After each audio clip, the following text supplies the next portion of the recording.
Welcome to ePG Pathshala.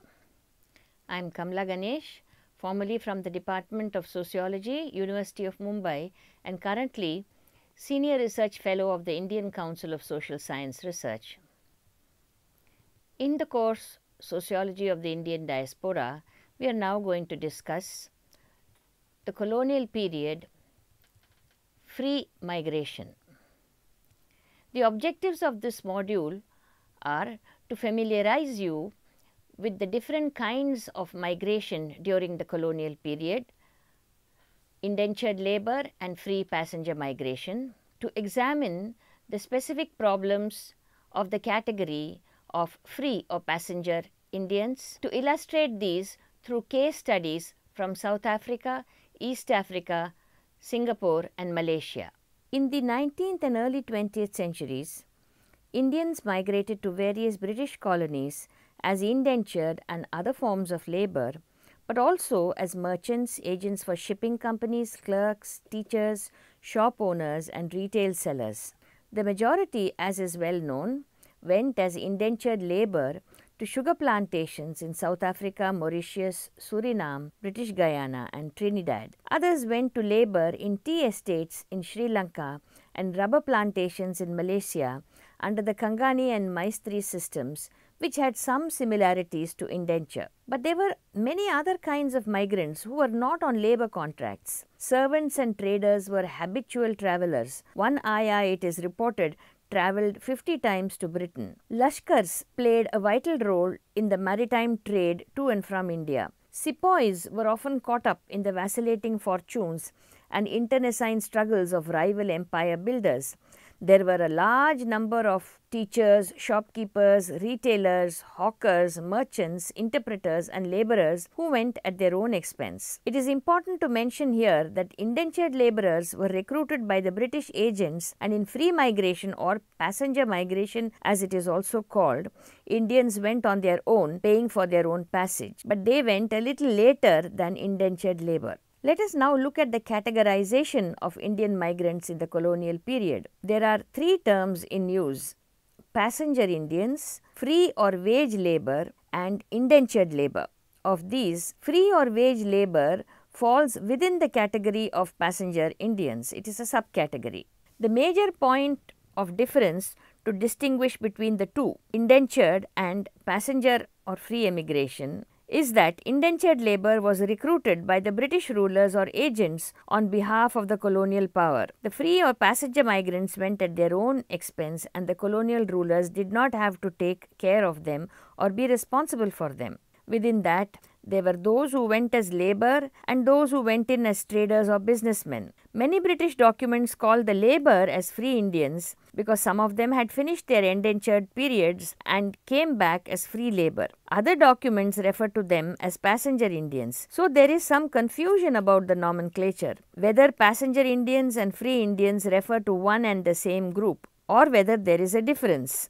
Passenger Indians referring to traders and those in services. Free Indians referring to labor who paid for their own passage and therefore were not indentured. Indentured labor has been covered extensively in writing, but as Bhana and Brain comment, the world of passenger Indians was hardly documented and written about. They were not only traders, businessmen or other occupational communities like clerks and agents. Uma Bhupelia Mistry writes to show that there were a large number of passenger Indians who worked as free or wage labor. They were not only from North and South India but also from Punjab and other places. The primary objective of this module is to throw light on this lesser known aspect of colonial migration from India and to track what are the different occupations and profiles of the migrants of this category. The term passenger Indians was not widely used in earlier writings in South Africa.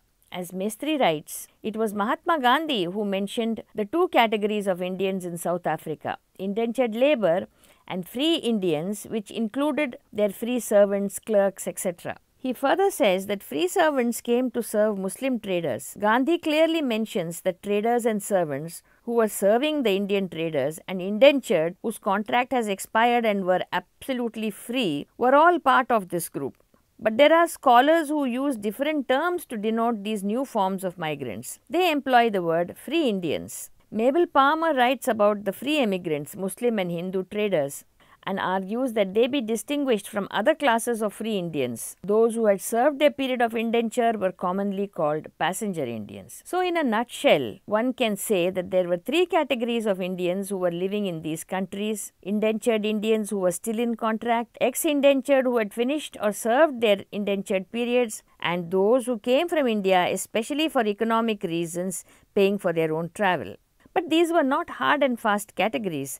There was a great deal of overlap and goings and comings between the categories. According to Marina Carter, despite the British tendency to categorize Indians in social and occupational groups, in practice there was a great deal of overlap. Many male and female servants ended up as indentured labourers, some of whom went on to further migrate as free or trade migrants, while Laskars occasionally found themselves enslaved or forced to take on work as servants. Similarly, sepoys often had a peasant or servant background and once discharged could also become an indentured or free migrant. Majority of the passenger Indians to South Africa were Muslim. Bardlow says that Indians in Cape Colony were exclusively passenger Indians in origin, and that, lacking skill of other kinds, they almost without exception became traders and shopkeepers. Muslims tended to become wholesale and retail general dealers and butchers, while Hindus became fruit and vegetable hawkers and shoemakers or leather workers. The term passenger Indian got associated with traders and rich merchants, especially in South Africa. But some scholars like Padayachi and Morel discern two categories: wealthy merchants versus small traders and hawkers.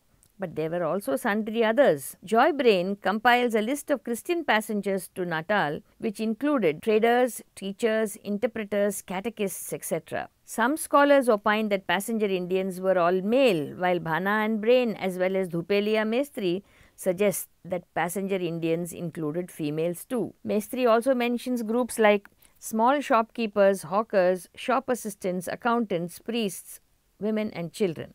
Marina Carter, while writing on free migration in the Encyclopedia of Indian Diaspora, gives importance to the migration of sepoys and Laskars. They were part of Anglo-French warfare in 1789 and played an important role in 1795 in Moluccas and in Egypt in 1800, and they also served at Macau. Carter mentions that soon after all this conquest, they were mobilized to conquer Mauritius in 1810 and participated in the expedition of Java in 1811. Many sepoys became permanent overseas migrants because of the nature of work and migration.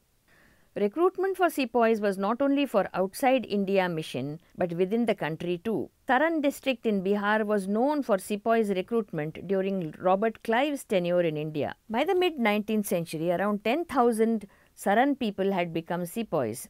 Even in South India, members of Pallan and Parayan castes joined as sepoys and later migrated as indentured labourers. Most of those who enlisted for indentured migration were sepoys. It shows that the sepoys were the first choice because they were already working and had been tested. In Mauritius, many ex-sepoys were found as plantation worker recruits. By the 19th century, sepoys could be found anywhere wherever Indian migration took place. Some went as indentured labour to avoid the repercussion of the 1857 mutiny in India. After 1857, most of the sepoys were recruited from Punjab. Many did not return to India even after their term ended. They were further sent from one place to another. In later phases, Laskars arrived in Australia as convicts. Today, many Muslim communities around Indian Ocean have roots in Laskar seafaring traditions. The story of the free passenger Indian migration to South Africa is different from that in the other colonial destinations like Mauritius, Trinidad and Guyana. Indians in South Africa were granted free passage back after finishing the indenture period, but also the option to stay back in South Africa. Majority stayed back.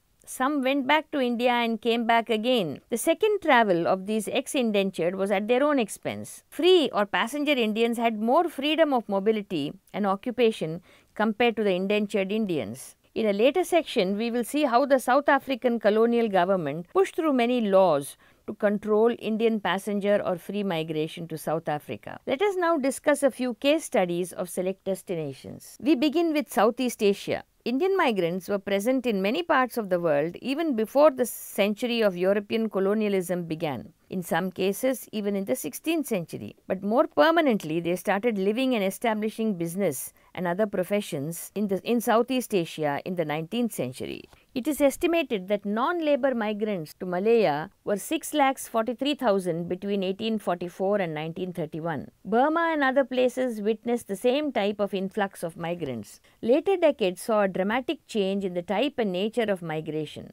Now people started coming in large numbers, and they not only settled in port areas but also in the hinterland of particular places. New migrants, unlike indentured labor, were free to choose their destinations and could enjoy more freedom compared to the earlier migrants. Majority of migrants to Southeast Asia were from South India, the majority from Kerala and Tamil Nadu, especially the Nattukotte Chettiars from Ramnad district's Pudukkottai region. They migrated to Malaya, Burma, Siam, Java, Indochina and northern Sumatra. Chulias migrated from Kerala. Muslim migrant communities were the Dawoodi Bohras. They migrated from Surat to Bangkok in the 1850s. Khojas migrated from Kutch to straight settlements in the 19th century. Late arrivals were the Sindhis, who migrated to Singapore and then the Dutch East Indies and then Penang and Manila. Indian migration to Singapore is of some antiquity. Before it became modern-day Singapore, the country was part of Malaya for a while. Prior to that, it was known as Singapore. India's contact with Malaya goes back to the pre-Christian era. Some aspects of Indian settlement in Singapore between 1819 to 1969 included regular contact with India and exchange through intermarriages and cultural exchange. This led to a large number of Indians settling in Singapore. Almost every aspect of life in Singapore bears some stamp of Indian culture. During the British colonial period, the majority of migrants were labourers, but other groups included clerks, teachers, small entrepreneurs, merchants and tradesmen. Labour immigration was stopped before World War II, and it further decreased after the post-war period. Indian connection with Singapore goes back to its day of foundation by Raffles in 1819. Raffles' entourage included 120 sepoys and laskars. 2 years later, there were already 132 Indians in a total population of 4,727. By 1871, the Indian population in Singapore reached to 11,501. For a very long time, Singapore became the penal center for Indian convicts. After the Anglo-Dutch Treaty of 1824, Indian convicts were transferred from Bencoolen to Singapore. The first batch of these convicts arrived in Singapore in 1825. By 1860, there were some 2,275 Indian convicts in Singapore. According to rules, every year 10% prisoners were released. A few remained in Singapore and some went to India. Those who remained back married locals, and this added to the mixed population of Singapore. Indians, while they were in jail, were taught many skills. They were engaged in various tasks as agricultural labourers, snake and tiger killers, firemen, drain and road makers, nurses, signalmen, masons and printers. They contributed in the construction of the Singapore state. Indian Singaporeans, though they were contributing to the economy of Singapore, were the target of the local British, who resented the use of Singapore as a dumping ground for convicts. Finally, the colonial government had to close down the jails in Singapore.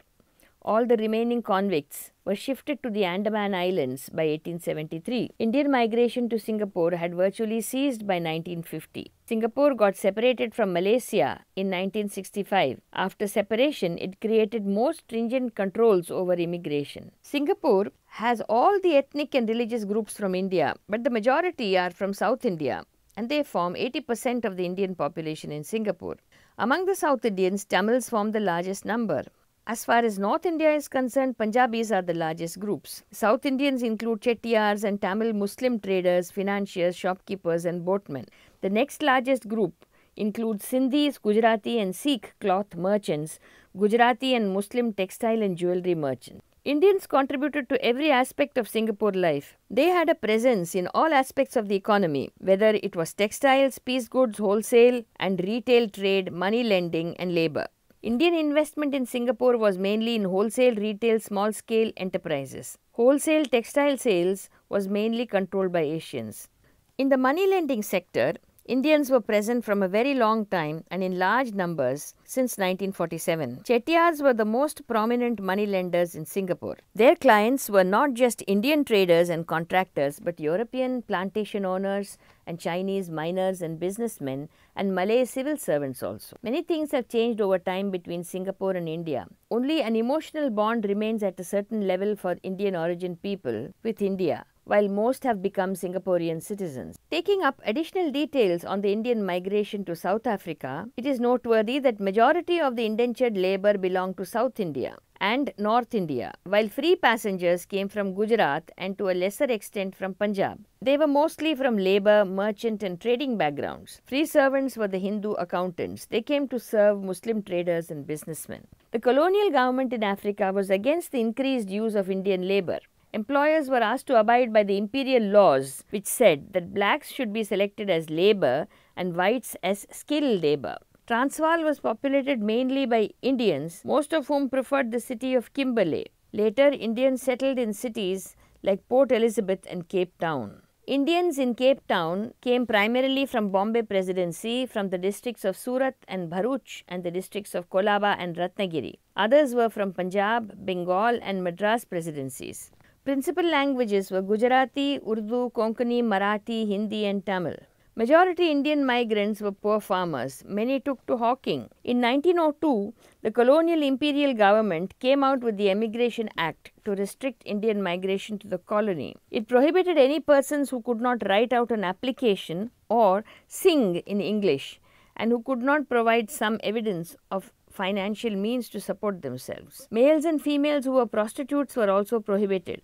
This new law did not apply to those who were already domiciled in South Africa. There was a section of returnees to India who wished to go back to the colony after the visit. They were given passes to return. This document was the most important ticket to return. It was like today's visa. Returnees had to return within the given time. If they exceeded it, they would not be allowed to enter. Many Indians lost their passes and were not allowed to enter South Africa. Taking up the case of Indian migration to East Africa, the main destinations were Uganda, Kenya, Zanzibar and Tanzania. In the early phase, many went to work for the Ugandan railways as indentured labour, while the later migration that took place was of merchants, businessmen and traders. The famous Mehta and Madhwani families are known as East Africa's Indian merchant princes. Gijsbert Unk talks about the Gujarati business community in East Africa, who were well known for their hard work, long hours of labour and far-sighted business vision. They were famous for their entrepreneurial successes too. Further, Indians outnumbered local businessmen because of their credit facilities as well as the family support. It is widely accepted that Indians came to Zanzibar as traders with no money or very little money with them. But with their hard work, they earned money and made a big name in the business community. Indian businessmen lent money to locals and even to Arab traders and the owners of clove plantations. They also supported the import-export business with Chinese.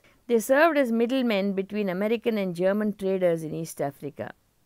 Indian businesses failed in the initial stage. After this, many went back to India, while some remained there and started to work in shops. Very little is known about migrants who didn't succeed in business.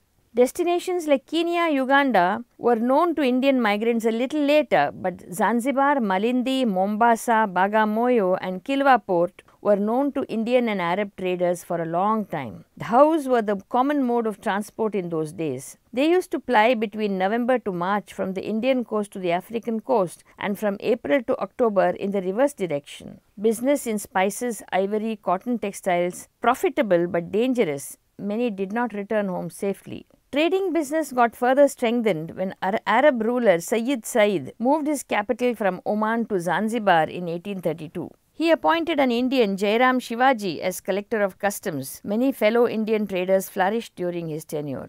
Establishment of British consulate in Zanzibar strengthened these ties further. British wanted security as well as mediators to deal with Arab aristocracy. Majority of traders in East Africa were Muslims, while a small number were Hindus too.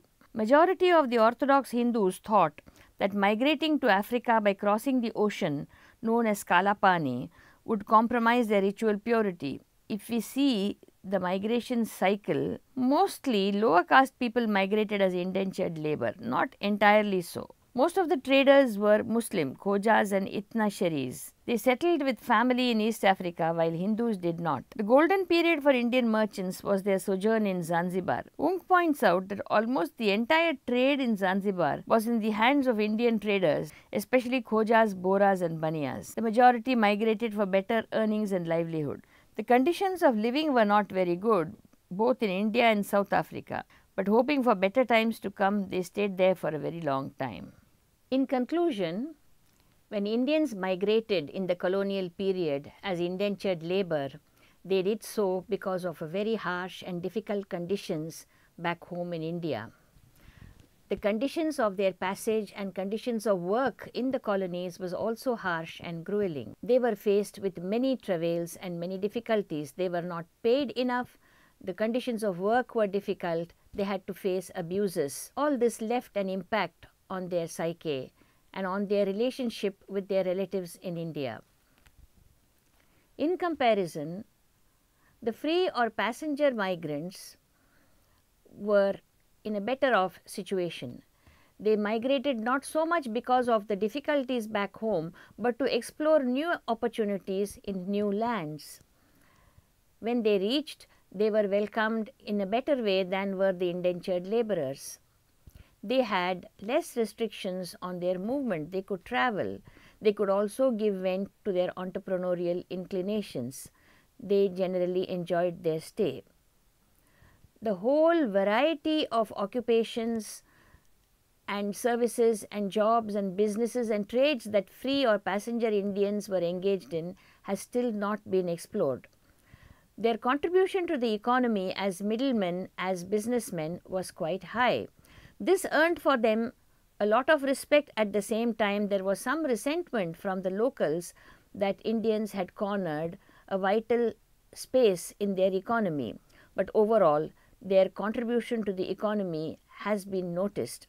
But the story of their journeys, the variety of occupations that they practiced, and their contribution to the economy has still not been detailed by scholars to the extent that it deserves.